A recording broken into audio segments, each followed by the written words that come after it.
Good day everyone. Today I will tackle about geological maps and section. So what is geological maps? A geological map is a special kind of map that depicts the characteristic of different rock formation in different geological ages outcrops. On the screen, we can see a simple geological map. This map consists of several components that show sedimentary beds, north line, contours, and contours value, a scale, and a section line. This map depicts the very small function of the Earth's surface. And this is relationships between a geological map and geological cross-section in the three-dimensional structure. The north-south section is drawn along the strike and doesn't demonstrate the deepened geological structure. And there are stages of map interpretation. First is to identify faults and unconformities, structural breaks. Second, identify dips by the V-in-valley rule. Third is to determine succession.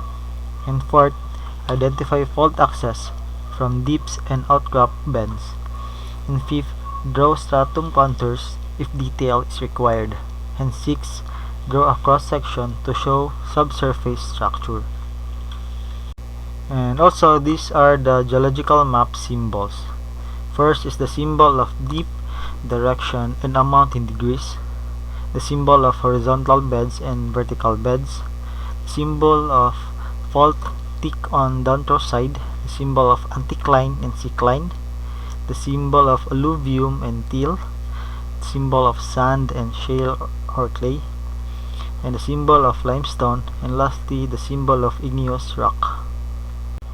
So let's define the 6 basic concepts cover all outcrop patterns. So first is horizontal beds. Horizontal beds have outcrops that follow the contours because they are at constant altitude.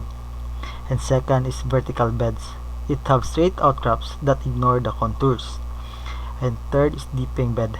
It have curved outcrops that cut across and respond to the contours because outcrops shift down deep as erosion lowers the surface. And fourth is deep direction. It is recognized by the V-in-valley rule because an outcrop of a dipping rock bends round a V shape where it crosses a valley, and the V of the outcrop points like an arrowhead in the direction of dip.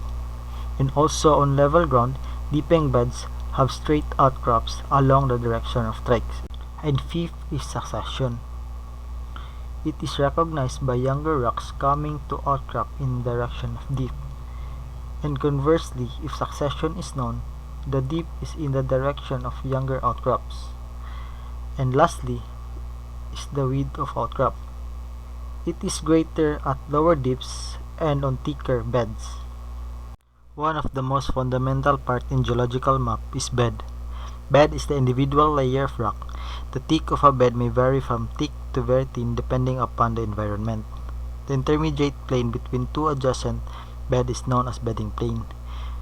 The upper bed are relatively younger in nature, while the lower bed would be older in nature. And it is not always necessary that all layers of beds are going to have similar kind of thickness and angle. It totally depends upon two factors varying the position of the environment and tectonics activity. Let's also discuss the recognition of structures. First is unconformity. It is recognized where one outcrop of a younger bed cuts across the ends of outcrops of older beds. And second is faults. It is usually marked in keyed on maps and they may cut out, offset, or repeat outcrops of beds. Fault dip is recognized by V-in-valley rule. Downthrow side of a fault is the side with younger outcrop because the older rocks have been downthrown to beneath surface level. Lastly is folds. It is recognized by changes in deep direction and also by outliers and inliers not due to topography. Most important, folds are recognized by bends in outcrop, and any outcrop bend must be due to either a fold or a topographic ridge or valley. These are the lines drawn on a map joining points of equal height on a bed or stratum.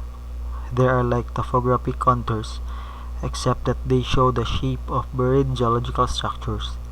Each contour is labeled with its altitude and the bed boundary to which it refers. They are drawn by the joining points of equal height on one geological boundary, where each outcrop crosses a topographic contour, and the surface information of the map is therefore used to construct the stratum contours, which provide data on the underground geology. So lastly is a cross-section. A cross-section is drawn by projecting the data from a single line on the map onto a profile of the same scale or with vertical exaggeration if required. The topography and each geological boundary are constructed individually from the relevant contours whose intersection on the section line are projected to the correct altitude on the profile.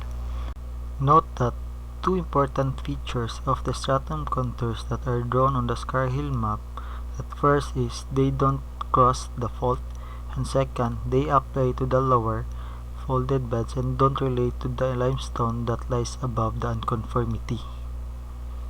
And that's all for today. Thank you for listening, and God bless.